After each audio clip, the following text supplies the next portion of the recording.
नमस्कार किसान भाइयों और डेयरी फार्मर्स भाइयों। आज मैं आपको बहुत जरूरी टॉपिक के बारे में बताने वाला हूं। इससे आपका बहुत ज्यादा फायदा होने वाला है और आपको बहुत अच्छी जानकारी मिलेगी। लेकिन हाँ, इस टॉपिक के जरिए बियर दाना बेचने वालों के पेट में जरूर दर्द हो सकता है, क्योंकि जब भी हम किसान भाइयों को बियर दाने से रिलेटेड सही जानकारी देते हैं उनके पेट में दर्द होता है। क्योंकि आज के समय में बियर दाना बेचना एक बहुत बड़ा धंधा बन चुका है। बहुत सारे लोग इसका बड़े पैमाने पर व्यापार कर रहे हैं, लेकिन किसान भाइयों को सही जानकारी बिल्कुल भी नहीं देते। इसी वजह से बड़े बड़े डेयरी फार्मर को बहुत परेशानी अब होने लगी है। जो पहले से ही खिला रहा है और जो अब खिला रहा है उनको समझ जाना चाहिए, वरना आगे जाके बहुत बड़ा नुकसान हो सकता है। क्योंकि बियर दाने के फायदे के अलावा हमें नुकसान भी जानना जरूरी है।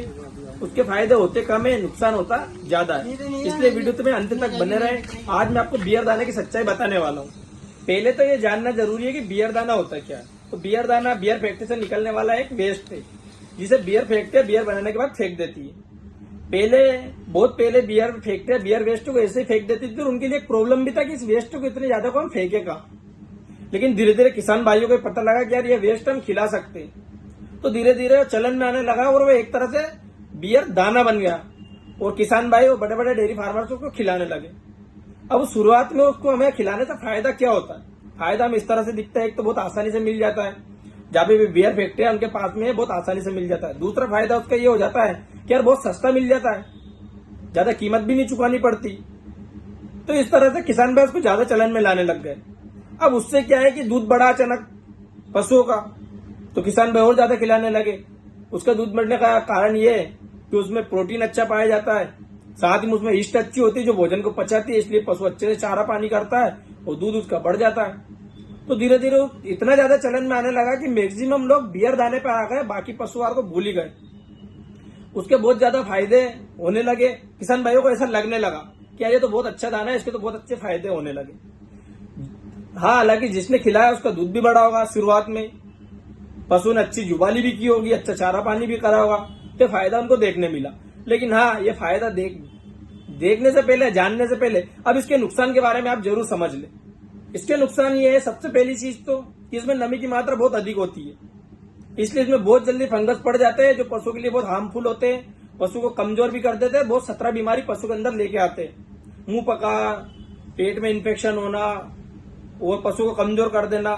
एक और कारण इसका ये कि बहुत लंबे टाइम में पशु को कमजोर करता है, इसलिए एंड किसान भाई समझ भी नहीं पाते। एक बड़ा नुकसान इसका। दूसरा सबसे बड़ा नुकसान इसका है कि आधा ही पचता है पशु को, पूरा पचता ही नहीं पशु को। तो सस्ता जो अगर आपको पड़ता है तो उधर वो महंगा पड़ जाता है, क्योंकि पशु को आपको डबल खिलाना पड़ेगा। दूसरी चीज, इसमें विटामिन और मिनरल्स बिल्कुल भी नहीं होते। इसी वजह से पशु में बहुत सारी समस्या आती है। अब मेन समस्या पशु में यह आती है कि पशु से गाभिन होने में बहुत समस्या होती है। रिपीट ब्रीडिंग की जितनी भी समस्या आती है बियर दाने से ये आती है। जो भी किसान भाई बियर दाना खिला रहा है तो उनको रिपीट ब्रीडिंग की समस्या देखने को पड़ेगी और लंबे टाइम बाद उनको ऐसा लगेगा कि हाँ, हमारे पशु में रिपीट ब्रीडिंग की समस्या आने लगी। तो बियर दाने का सबसे बड़ा नुकसान उनको ये होता है।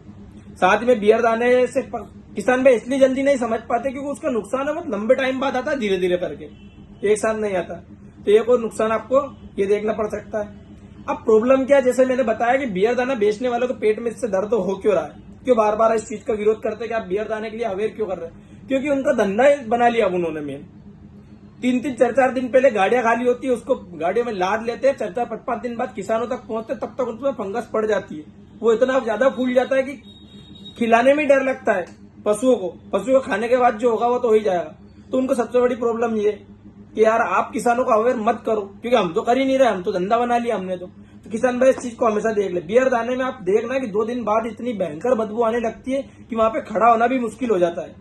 फंगस वंगस तो सब बात की चीज है, बदबू की इतनी भयंकर हो जाती है, इतना सड़ा गला हुआ हो जाता है। तो सबसे बड़ा नुकसान किसान भाइयों के लिए है और पशुओं के लिए तो खैर आखिर में वो है ही है।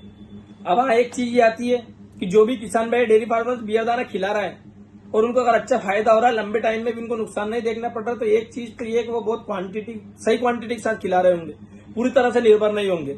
या इस टाइम पे जो किसान भाई बियर दाना खिला रहा है उनसे मैं कहना चाहता हूँ कि अगर आप खिला रहे हैं, उसको खिलाना चाहते हैं आगे भी, तो आप एक चीज का ध्यान रखें, उसकी क्वांटिटी सेट करें। उसको पूरी तरह से वही नहीं खिलाए। मैं बोलता हूँ उसको 15-20% से ज्यादा आपको खिलाना ही नहीं है। उसके साथ को आपको ऐसी चीजें भी खिलाना है, पशुआहार कुछ या मिनरल्स है, विटामिन से, जो पूर्ति ये नहीं कर पा रहा वो कर दे साथ में। तो आपको क्या करना है, सावधानी ये रखना है कि पूरी तरह से बियर दाने पे डिपेंड नहीं होना है। 15-20% तक आप उसको खिलाओ। साथ ही में पशुओं को ऐसे पशुआहार खिलाओ जिनसे पशुओं को फायदा हो, जैसे उसमें मिनरल्स हो, विटामिन हो, प्रोटीन हो, फाइबर हो, सबकी मात्रा अच्छे से हो, ये सब पशुआहार खिलाओ। बाकी जो बियर दाना पूरी नहीं कर पा रहा हो, साइड से आप पूरी करके आप बियर दाना खिला सकते हो। एक चीज का और ध्यान रखें, बियर दाने को बहुत लंबे टाइम तक अपने डेयरी फार्म पे रख के ना खिलाएं, या बासी बियर दाना ज्यादा ना खरीदे, ताजा ताजा आप उसको भी खिला सकते हो, क्योंकि ज्यादा बासी खिलाने में आपको ज्यादा प्रॉब्लम हो सकती है। तो बियर दाना आपको ताजा खिलाना है, अगर आप खिलाना चाहते हो तो बियर दाना खिलाने वाले किसान भाई इस चीज से सतर्क हो जाए।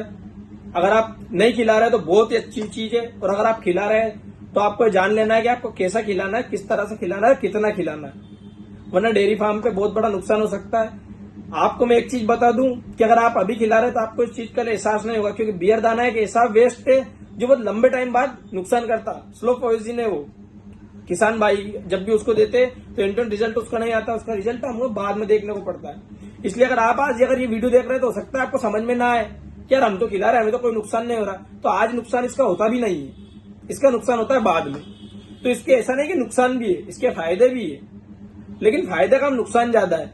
और फायदा तब है जब आप इसको सही तरीके से सही क्वांटिटी में खिलाओगे तब, बाकी तो इसके नुकसान ही नुकसान है। तो किसान भाई उम्मीद करता हूं अगर आप बियर वेस्ट खिला रहे हो तो आप इस वीडियो के माध्यम से कुछ जरूर सीखोगे, समझोगे, और इसको उन किसान भाई तक जरूर शेयर करें जो बियर दाना खिलाते हैं अपने डेयरी फार्म पे।